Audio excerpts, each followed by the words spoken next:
Hello everyone. इस video में हम लोग इंटर बोर्ड परीक्षा 2025 के लिए वीडियो देखेंगे, जो कि हिंदी का वीडियो देखेंगे और बार बार पूछे जाने वाले प्रश्नों को देखेंगे। वो अभी 50 भी ऑब्जेक्टिव प्रश्नों को देखेंगे।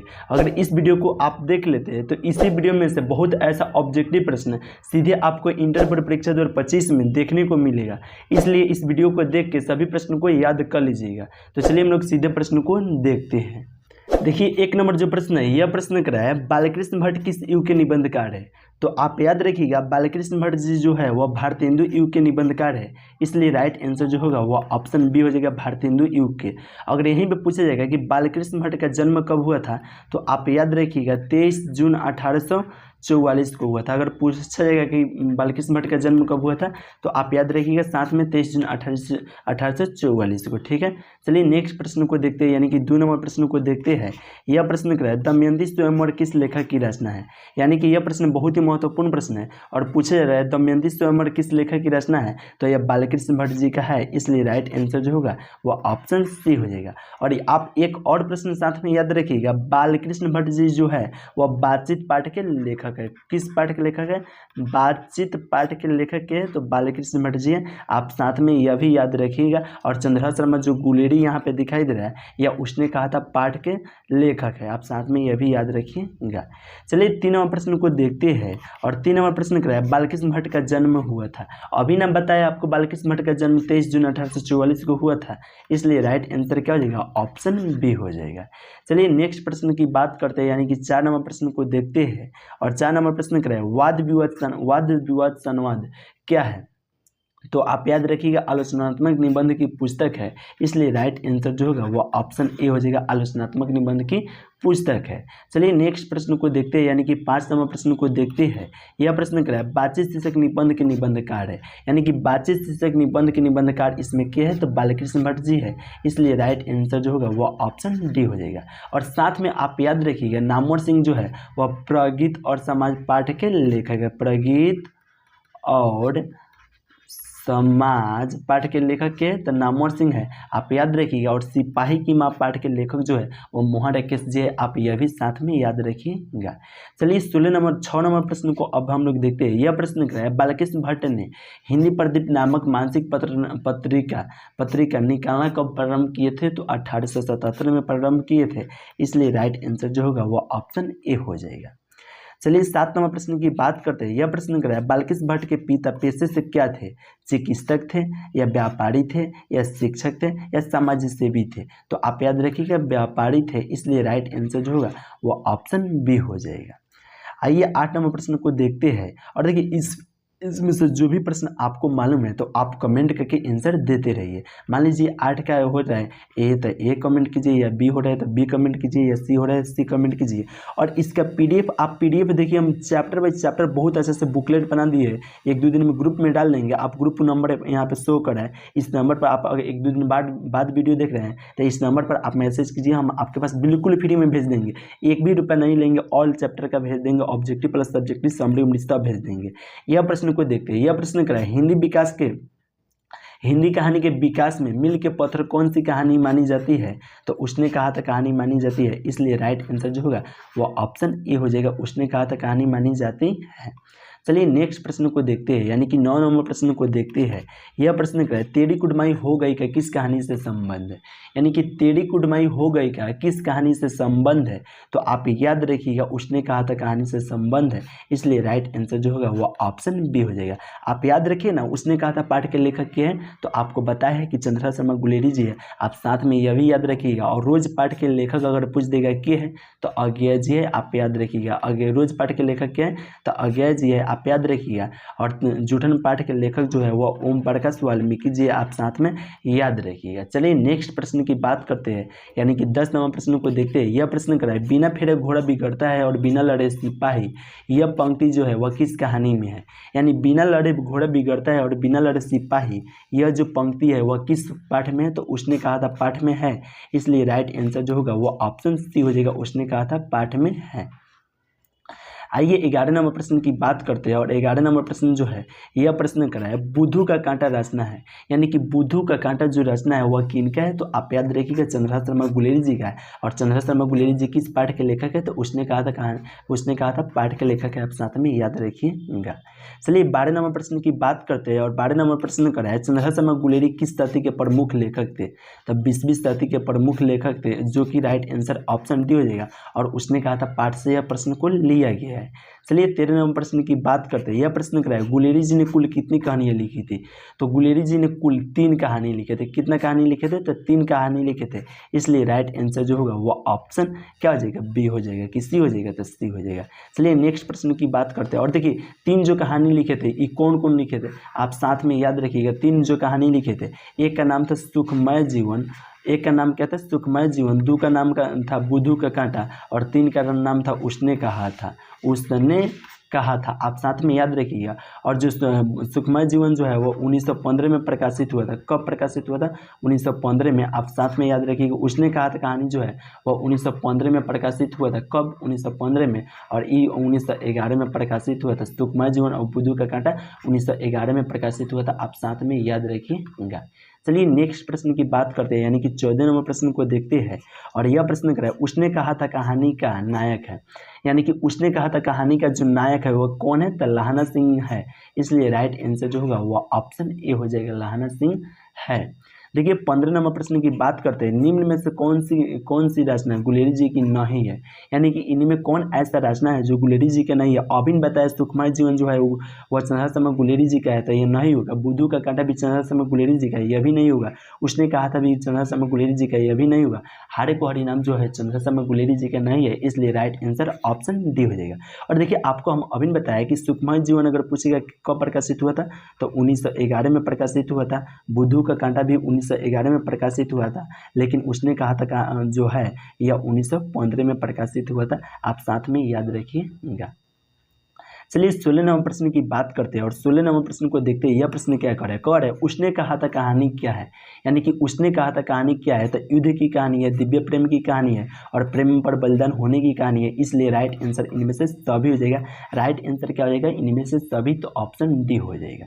चलिए 17 नंबर प्रश्न की बात करते हैं। और 17 नंबर प्रश्न क्या है? उसने कहा था कहानी किस शहर में चित्रण है? तो अमृतसर में चित्रण है। इसलिए राइट आंसर क्या हो जाएगा? ऑप्शन ए हो जाएगा। उसने कहा था कहानी किस शहर में चित्रण है? तो अमृतसर में है। देखिए 18 नंबर प्रश्न की बात करते हैं। जर्मन लेफ्टन को किसने मार गिराया? यानी कि जर्मन लेफ्टन को जो था उसको किसने मार गिराया था? तो आप याद रखिएगा लहाना सिंह ने मार गिराए थे। जर्मन लेफ्टन को किसने मार गिराए थे? तो लहाना सिंह ने मार गिराए थे। इसलिए राइट आंसर ऑप्शन सी हो जाएगा।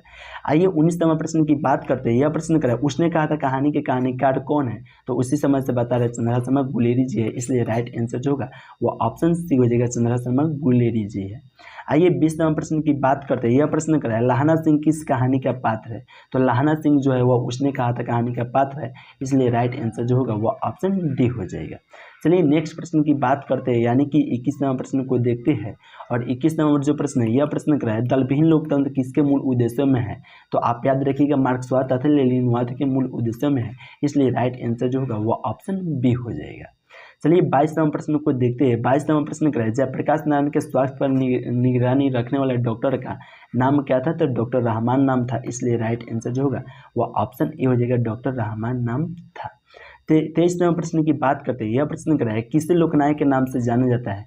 तो आप याद रखिएगा जयप्रकाश नारायण को लोकनायक के नाम से जाना जाता है। इसलिए राइट आंसर जो होगा वह ऑप्शन बी हो जाएगा। चलिए 24 नंबर प्रश्न को देखते हैं। और यह जो प्रश्न है यह प्रश्न क्या है? रिकॉन्स्ट्रक्शन ऑफ इंडिया पॉलिटी किसकी रचना है? यानी कि रिकॉन्स्ट्रक्शन ऑफ इंडिया जो पॉलिटी है वह किसकी रचना है? तो आप याद रखिएगा जयप्रकाश नारायण जी का है। इसलिए राइट आंसर जो होगा वह ऑप्शन डी हो जाएगा, जयप्रकाश नारायण जी का है। चलिए नेक्स्ट प्रश्न की बात करते हैं, यानी कि 25 नंबर प्रश्न को देखते हैं। और 25 नंबर जो प्रश्न है यह प्रश्न क्या है? जयप्रकाश नारायण ने संपूर्ण क्रांति वाला ऐतिहासिक भाषण कहाँ और कब दिए थे? तो आप याद रखिए पटना में 5 जून 1974 को दिए थे। इसलिए राइट आंसर जो होगा वो ऑप्शन डी हो जाएगा। चलिए नेक्स्ट प्रश्न की बात करते हैं, यानी कि 26वां प्रश्न को देखते हैं। यह प्रश्न क्या है, जयप्रकाश नारायण ने किस साल छात्र आंदोलन का नेतृत्व किया? यानी कि जयप्रकाश नारायण ने किस साल छात्र आंदोलन का नेतृत्व किए थे? तो 1974 में किए थे। कब किए थे? तो 1974 में किए थे। इसलिए राइट आंसर क्या हो जाएगा? ऑप्शन सी हो जाएगा। राइट आंसर क्या हो जाएगा? ऑप्शन सी हो जाएगा। चलिए 27वां प्रश्न को देखते हैं। यह प्रश्न क्या है, जयप्रकाश नारायण के पिताजी का क्या नाम था? यानी कि जयप्रकाश नारायण जो थे उनका पिताजी का जो नाम था वह क्या था? तो आप याद रखिएगा हर्षदयाल था। इसलिए राइट आंसर जो होगा वो ऑप्शन बी हो जाएगा। चलिए नेक्स्ट प्रश्न की बात करते हैं, यानी कि 28वां प्रश्न को देखते हैं। यह प्रश्न क्या है, संपूर्ण क्रांति क्या है? यानी कि संपूर्ण क्रांति जो निबंध है या भाषण है या कहानी है या इनमें से कोई नहीं है। तो आप याद रखिएगा संपूर्ण क्रांति जो है वह भाषण है। इसलिए राइट आंसर क्या हो जाएगा? ऑप्शन बी हो जाएगा। आइए 29वां प्रश्न की बात करते हैं। 29वां प्रश्न क्या है, क्रांति किसकी रचना है? यानी कि संपूर्ण क्रांति जो है वह किनका रचना है? तो आप याद रखिएगा जयप्रकाश नारायण जी का है। राइट आंसर क्या हो जाएगा? ऑप्शन डी हो जाएगा, जयप्रकाश नारायण जी का है।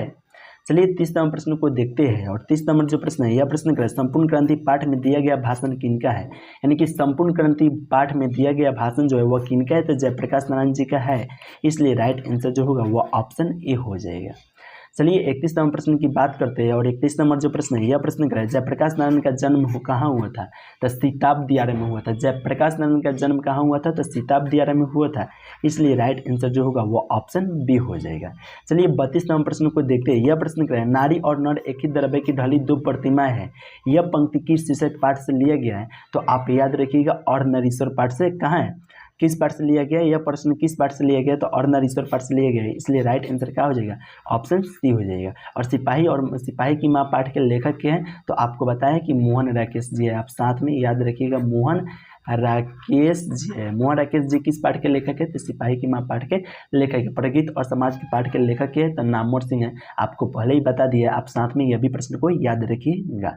चलिए 33वां प्रश्न की बात करते हैं। दिनकर जी को निम्न में से कौन सा पुरस्कार दिया गया था? यानी कि इनमें से कौन ऐसा पुरस्कार है जो दिनकर जी को दिया गया था? तो पद्म भूषण का पुरस्कार दिया गया था। इसलिए राइट आंसर जो होगा वो ऑप्शन बी हो जाएगा। चलिए 34वां प्रश्न की बात करते हैं। यह प्रश्न क्या है, अर्धनारीश्वर पाठ के लेखक कौन है? तो रामधारी सिंह दिनकर जी है। अर्धनारीश्वर पाठ के लेखक क्या हैं? तो रामधारी सिंह दिनकर जी है। इसलिए राइट आंसर जो होगा वो ऑप्शन बी हो जाएगा। आप याद रखिएगा अर्धनारीश्वर पाठ के लेखक क्या है? तो रामधारी सिंह दिनकर जी है। चलिए 35वां प्रश्न की बात करते हैं। अर्धनारीश्वर का ईश्वर किस विद्या से संबंध है? यानी कि अर्धनारीश्वर क्या है? तो निबंध है या कहानी है या एकांकी है या व्यंग है? तो आप याद रखिएगा एकांकी है। अर्धनारीश्वर पाठ क्या है? तो एकांकी है। इसलिए राइट आंसर क्या हो जाएगा? ऑप्शन सी हो जाएगा। आप याद रखिएगा कि अर्धनारीश्वर जो पाठ है वह क्या है? तो एकांकी है कि निबंध है। यहाँ पे कह रहे हैं कि अर्धनारीश्वर पाठ क्या है?